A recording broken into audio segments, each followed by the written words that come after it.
Hey beauties, good afternoon to you. Good evening, good evening rather. A while ago, I just came in and I heard. I went on my phone, listening to a woman talk about her sister who was killed because she and a woman. I don't know if I should say they had a prior altercation over a man, and apparently the sister was talking with some friend somewhere. The girl got wind of where she was, went up to her. As she turned around, the knife kind of stabbed her, so-called, in the heart, killed her, and the man threatened the witnesses not to, speak out against the present girlfriend, and she only spent 8 months in prison and is now walking free. Listen to me, ladies. I need for women to understand how fearfully and wonderfully they were made by God. God never made us to be inferior to men. God didn't make men to be inferior to women.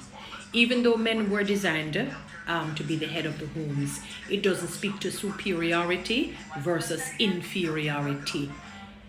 Both parties have different leadership roles. It is just that the man being the masculine one, being the sort of the lion, the eagle, God gave him that overarching governance. But it doesn't mean that the woman doesn't have a different level or sense of leadership. She's a caregiver. She's the one who nurtures, who cares, who loves, who safeguards via her love, while he safeguards via security. That is the predominant consensus of how God has really ordained man and woman, or the predominant, vibe, or feeling, that mantra. That is something that he wanted us to live by and to understand. Not women fighting over men. I can't believe that it is still continuing. I thought it was almost like an old adage, like it was something of the past, because women were made to feel inferior, so they felt, I have to fight for this gold, this frankincense, myrrh sort of a situation, this onyx, this precious ruby and emerald and diamond. Women, it's unbecoming. It doesn't speak to your womanhood. It takes away from your class. You do not epitomize Proverbs 31. It is not good, and more often than not, the men end up not staying with the woman. Either of the women who fight over him, he laughs. He realizes that you're weak. Can I also interject and say this to you women, that because men are made hunters, natural born hunters, it's not really a turn on when they see you do this. They laugh, they feel like a king, but at the same time, it's like you seem like a doormat to them. They realize you're an idiot or a bonehead, so they can continue to do what they're doing and then have you grovel and beg via fighting another woman for them. Are you crazy, women? Are you out of it? You don't love yourself. You cannot love yourself and value yourself. That now is selfishness against yourself. That's not self-care. Because that same man will not fight over you. You become unattractive to him. He will use you he will find a third woman and a fourth and a fifth woman. And sometimes, you know what ends up happening? Maybe some of these women are part of the ones that you hear that the man lives with you for many years, and then you hear by the wayside that he went next door and got married and leave you be. The very same man that you were fighting over. Is he God? Is he Jesus? Maybe if somebody was fighting over Jesus, I could understand, because you realize that he can make your soul live on in peace and in bliss for eternity, and put you on the streets of gold, and put you in a mansion. I can understand that. And you don't need to do that, because he's available to all of us. I was going to say polygamous kind of relationship, meaning have many of us being in relationship with him, and his polygamy is actually good. Jesus' polygamy is actually good, because his love is so insurmountable. It is unfathomable. We can't imagine it. He loves us so beautifully and marvelously that we wonder if it is real. It is like out of this world, which it really is. That's why he says his ways and his thoughts we cannot comprehend. Ladies, do not fight over a man. it makes you inferior each time. It chips away at your ladylike nature. It chips away at your decorous nature. It chips away at your classy nature. It chips away at your genteel nature. It chips away at the soft skills that God innately would put in you for you to harness it and to hone it, Hone. It chips away at those things that makes you into the wonderful swan God originally intended for you to be. He originally designed for you to be. It was just for you to unearth it. It was just for you to unearth it. Stop it right now in the mighty name of Jesus Christ of Nazareth. Do not fight over man.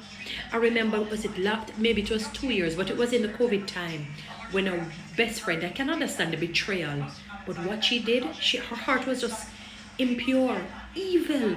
She took her friend's head and banged it against, she banged it on the ground. I never thought that imagery has not left my mind. I'm not saying the friend is wrong, I'm right. I'm not saying that she's right, but two rights certainly, two wrongs certainly don't make her. Well, you're right, two rights certainly don't make her wrong, and two wrongs certainly don't make her right. That was an evil behavior, and I guarantee you that if she's still with that man today, he's probably sleeping with a third woman, a fourth woman, a fifth woman, because he realized that her mindset is weak, that she has him as a god. And she felt like this God was being taken away from her, because that's the only explanation. She feels inferior to this man, and she has him as superior. Her friend came in, interfered in that, and she took that girl's head, she stomped on her and she banged her head. And the spirit of Jezebel just permeated her heart for the moment. The spirit of Jezebel really permeated her heart. I mean, as I said, I can understand the hurt and the betrayal and the anger, but to bang her head, my God, what it speaks to who she actually is within. You know, because there are many people who are in similar situations and they do react the same. Women generally fighting over men. Now, you know, when you look at lions and they fight, you know, because, you know, lions, how they are, they're very territorial, right? So they have this prize, the lioness.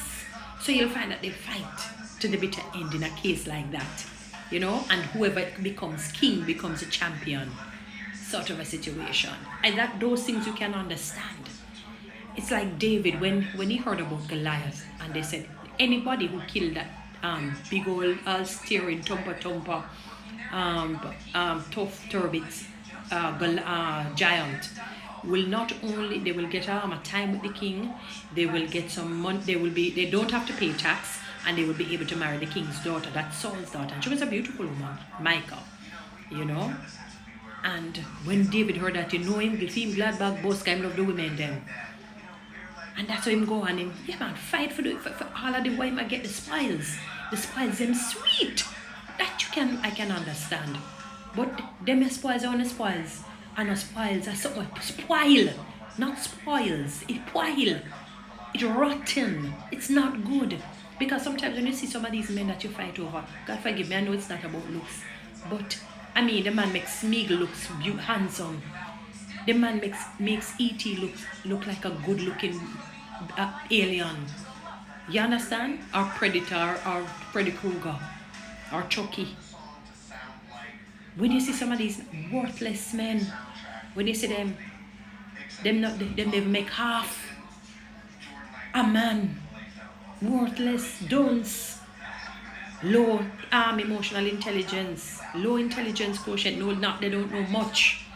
Aggressive men, narcissistic men, arrogant men that filled with pride. It's not even like a King David or a Joseph, you know, even a Moses or some valiant man, some real man. I can, you know, maybe you could say, oh God, I can understand, you know, like let's use a modern day person, a Nelson Mandela, or even Marcus Garvey, or a Martin Luther King Sr., Martin Luther King Jr., the junior we most people know. I saw man 1 million too. Ladies, don't do it. Don't do it. You chip away at who you are as a woman. You take away, each time you do things like that, you take away more and more from your womanhood, your lady nature, your ladylike state. You do not exemplify, nor do you exude what Proverbs 31 says. Please. You're far worth more than jewels. Follow me on TikTok, subscribe to my YouTube channel.